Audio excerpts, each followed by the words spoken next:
Bismillahirrahmanirrahim. Assalamualaikum warahmatullahi wabarakatuh. Selamat datang kembali di channel Trik OPS.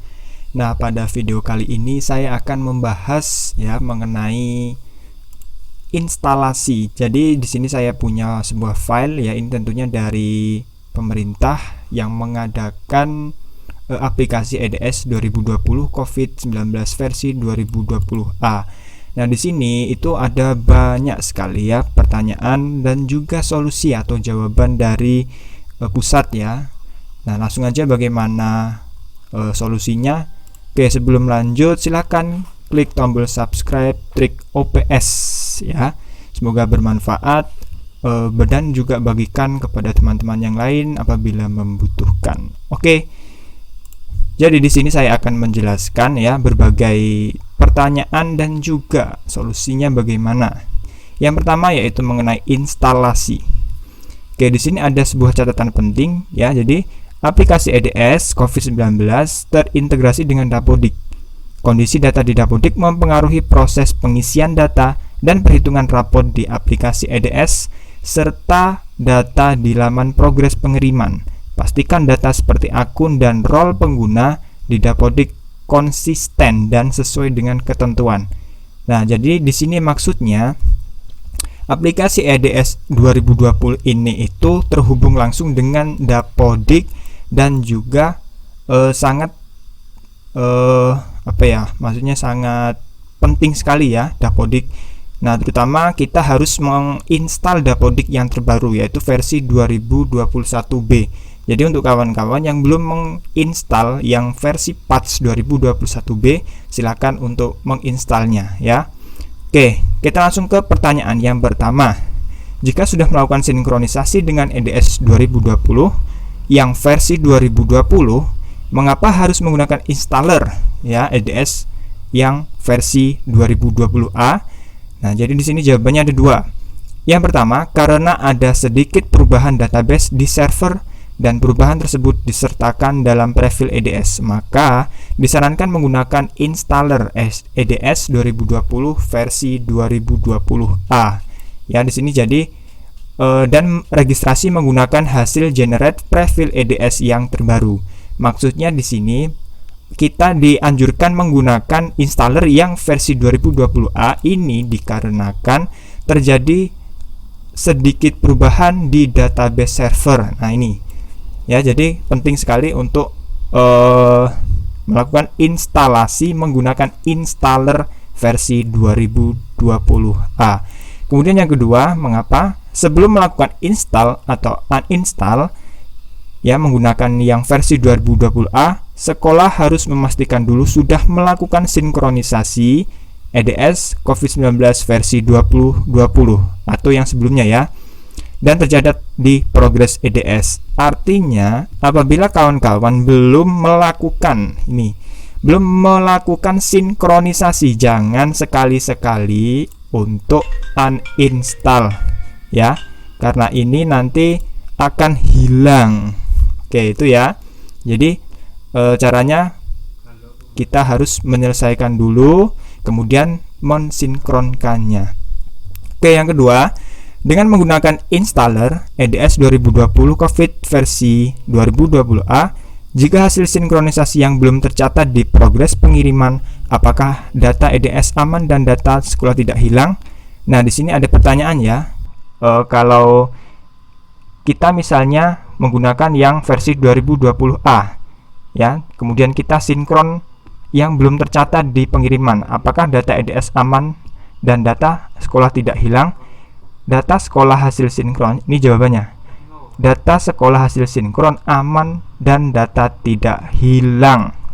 Ya, dengan catatan sinkronisasi berhasil atau sukses. Sebab data yang disinkronkan tersebut secara real time diperbarui melalui prefil EDS yang dapat di-generate serta di-download laman generate prefil. Ya, di sini ini jadi bukti kalau kita sukses melakukan sinkronisasi.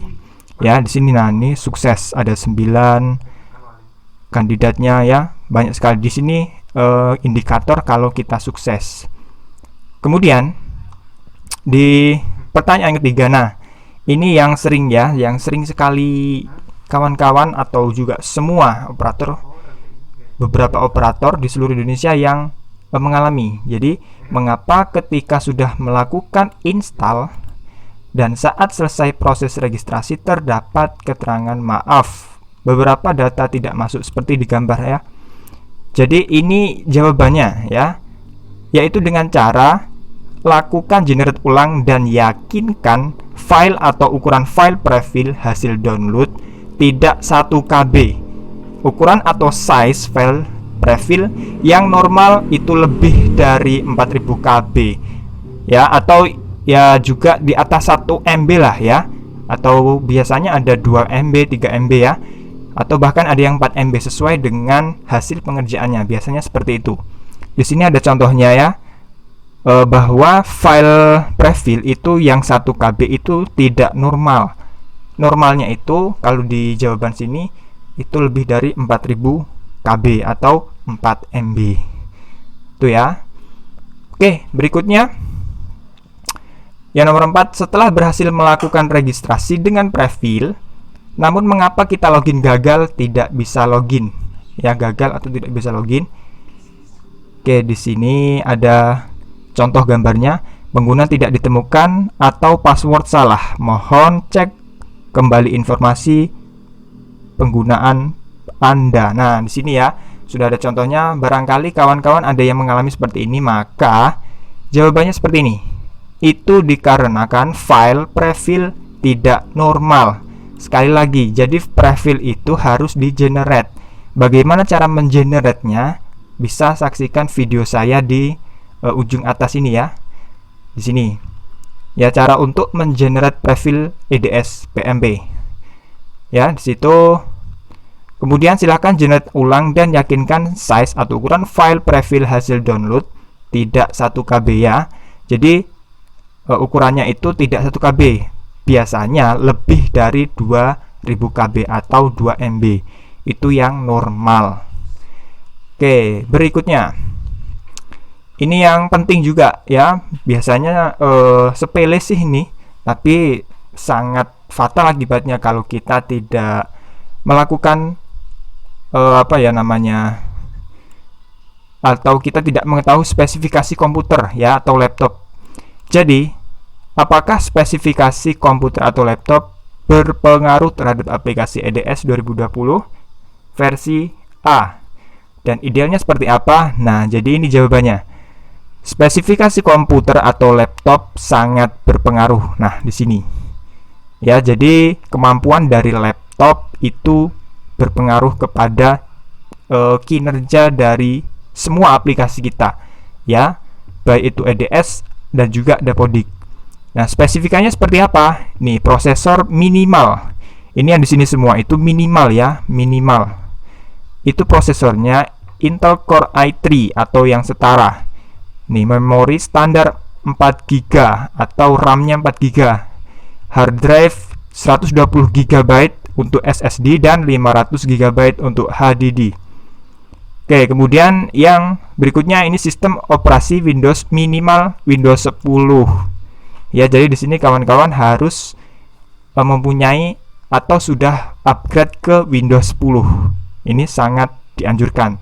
Kemudian aplikasi terpasang peramban web seperti Google Chrome, Mozilla Firefox atau Opera. Nah, di sini ini yang disarankan ada 3 ya, yaitu Google Chrome, Mozilla Firefox dan juga Opera. Oke kawan-kawan, mungkin itu penjelasan dari saya. Silahkan kawan-kawan bagi yang sudah selesai dan berhasil sukses, silahkan komen di bawah ya. Kemudian yang belum ya, saya doakan semoga cepat selesai pekerjaannya dan tidak buat kita pusing 7 keliling lagi. Dan luar biasa, PMP tahun ini sangat buat kita pusing 7 keliling. Oke, terima kasih. Jangan lupa klik tombol subscribe, like dan juga komen. Setelah ini saya akan membahas ya mengenai pengisian data EDS. Ini ada masalah apa saja ya. Terima kasih telah menyaksikan. Assalamualaikum warahmatullahi wabarakatuh.